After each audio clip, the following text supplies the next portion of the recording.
नमस्कार दोस्तों, आप देख रहे हैं देवप्रभात समाचार। मैं अंजनी तिवारी, हमारे साथ मौजूद हैं आचार्य कथा व्यास आचार्य विनीत कृष्ण द्विवेदी जी। हम इनसे बातचीत करेंगे इस भागवत कथा के माध्यम ज्ञान का प्रकाश फैला रहे हैं और इनकी सोच क्या है इस भागवत कथा के वक्तव्य से और किस दिशा में समाज को ले जाना चाहते हैं, इसी संबंध में हम इनसे बातचीत करेंगे। आपका बहुत बहुत स्वागत हमारे देवप्रभात समाचार में। सर्वप्रथम आप ये भागवत कथा जो यहाँ पर चल रही है जी। आप ये बताएंगे भागवत कथा के प्रारंभ में कलश यात्रा का क्या महत्व है? देखिए, कलश यात्रा से एक बड़ा ही सुंदर संदेश सबको, पूरे समाज को ये दिया जाता है कि अधिक से अधिक संख्या में लोग उसमें सम्मिलित हों तथा उनका जीवन तो धन्य होता ही है और एक समाज को जो एक धर्म के मार्ग पर अग्रसारित करने के लिए ये एक संदेश दिया जाता है कि कथा में आएँ और श्रवण करके अपने जीवन को धन्य बनाते रहें, धर्म के मार्ग पर अग्रसर रहें। मानव के भौतिक जीवन में जी। ये भागवत कथा कितनी महत्व रखती है? देखिए, सर्वप्रथम तो ये श्रीमद् भागवत कथा से ये सिद्ध होता है कि जिस प्रकार मनुष्य कोई भी कर्म करता है तो उनको अनेकानेक योनियां प्राप्त होती हैं। ये ऐसा है कि चाहे जितना भी पाप कर्म हो, श्रीमद् भागवत के श्रवण के माध्यम से ही इस संसार में आवागमन से मुक्ति मिल सकती है। ऐसा सिद्धांत प्रतिपादित होता है श्रीमद् भागवत से। जैसे कि प्रेत विनाशिनी भी कहा गया है श्रीमद् भागवत को। हाँ। तो क्या सच में इससे प्रेतों का नाश होता है? बिल्कुल बिल्कुल, इसमें तो सिद्धांत भी प्रतिपादित होता है कि सर्वप्रथम जो धुंधकारी जैसा जो इतना विशाल ब्रह्म राक्षस प्रेत हुआ, उसको भी जब परम धाम मिल गया, परम धाम की प्राप्ति हुई, जब उसको मुक्ति मिल गई, इससे यह सिद्ध होता है कि अवश्य ही प्रेतत्व से मुक्ति बिल्कुल मिलेगी। आप महाराज जी हैं, आपकी कथा हजारों लोग सुनते हैं जी। और एक बहुत जटिल सा प्रश्न है मेरे मन में जी। और शायद जनता के मन में भी हो ये प्रश्न। जैसे माता पिता होते हैं, हाँ। अपनी बच्ची की शादी कर देते हैं, तो क्या उन्हें अपनी बच्ची के घर का जलपान करना चाहिए? देखिए, ऐसा सिद्धांत किसी भी पुराण में प्रतिपादित नहीं होता है ये, लेकिन हमारी जो लोक रीतियाँ हैं, जो हमारे पूर्वजों के द्वारा बनाए गए परंपरा हैं, उनका हमको निर्वहन अवश्य ही करना चाहिए जहाँ तक हमसे हो सके। और यदि नहीं बन पा रहा है तो किसी भी पुराण में ऐसा प्रतिपादित नहीं होता है कि किसी पुत्री के यहाँ जल ग्रहण न किया जाए या अन्न ग्रहण न किया जाए। महाराज जी, जैसे कि एक पुत्र और एक पुत्री का जी जी पालन पोषण जी माता पिता समान रूप से करते हैं, सारी प्रक्रियाएं वही होती हैं। जी। अगर पुत्र लायक नहीं है, हाँ। तो ऐसी दशा में पुत्र लायक नहीं है और माँ बाप अपने समाज की रीतियों का पालन करें तो उनका भरण पोषण कैसे होगा? क्या ये रीतियाँ आपको सही लगती हैं? देखिए, सर्वप्रथम तो हम आपको ये बतलाना चाहेंगे, इसमें कहीं न कहीं यदि पुत्रों में कोई अगर विकार उत्पन्न हो रहा है तो हम उसका उत्तरदायित्व तो पिता को ही मानते हैं, क्योंकि उनके संस्कार में कमी रह गई है। फिलहाल जब कमी आ गई तो आ गई, उससे नहीं तात्पर्य है। हमारा तात्पर्य कहने का ये है कि यदि उनके अंदर जब संस्कारों की कमी हो गई है तो जिस भी प्रकार से उसको समझा करके, बहला करके धर्म के मार्ग पर अग्रसारित कर सके, उसको वैसा ही मार्ग बतलाना चाहिए जिससे कि वो माता जी की, पिताजी की आदर्श कर सकें। और ऐसा श्रीमद् भागवत कथा से या सत्संग करने से ही संभव है। जैसे कि बहुत सारे वृद्धाश्रम चल रहे हैं इस समय देश में और हर जगह वृद्ध माता पिता की भरमार है।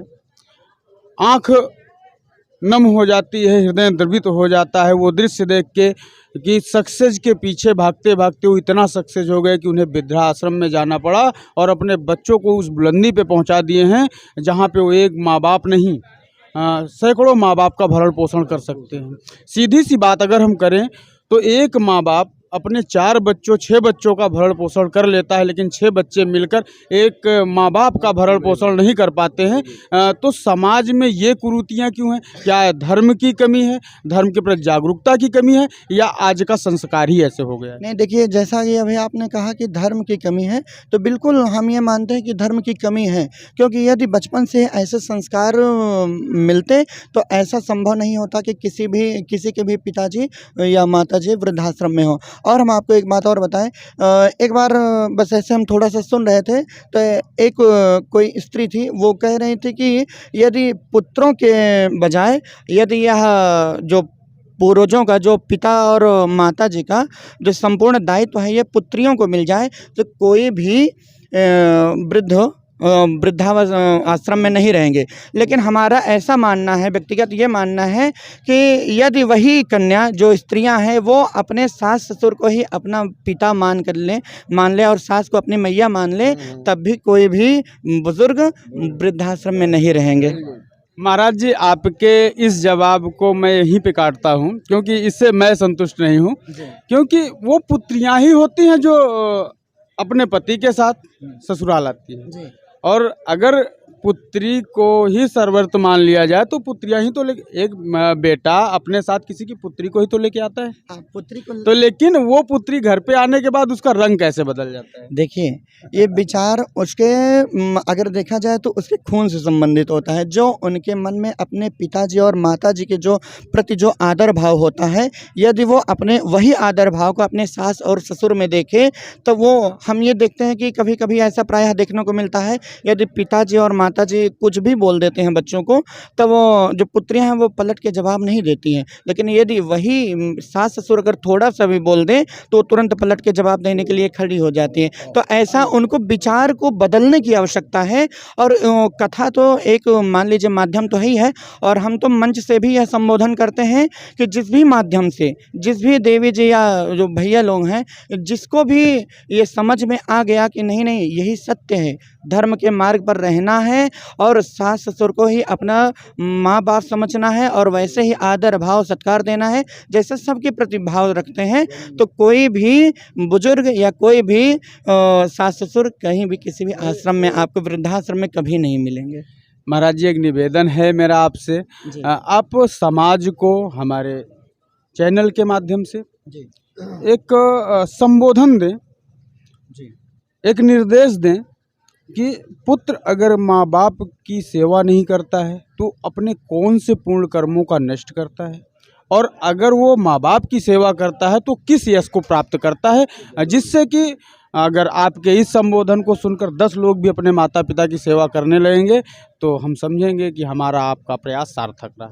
देखिए, हम आपके चैनल से संपूर्ण जगत को, अर्थात जो देख रहे हैं सबको हम संबोधित करना चाहते हैं कि देखिए, सर्वप्रथम आपको बतलाएं कि अभिवादनशीलस्य नित्यं वृद्धोपसेविना चत्वारि तस्य वर्धन्ते आयुर्विद्या यशो बलम।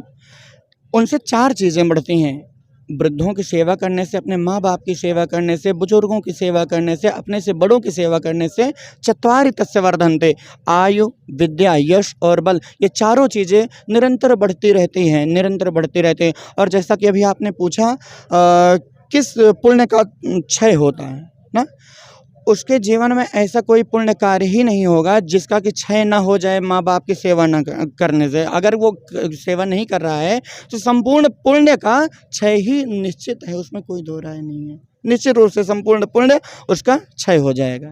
तो जैसे गोस्वामी जी ने मानस में भी थोड़ा सा उल्लेख किया है, चाहे उनके वचन में अनुराग हो या ना हो, पिताजी माताजी के वचन में चाहे अनुराग हो या ना हो, किंतु उनके वचन में अनुराग अवश्य ही होना चाहिए। यदि उन्होंने कह दिया तो उसी को ब्रह्मवाक्य मान करके ही उसको कार्य को करना चाहिए।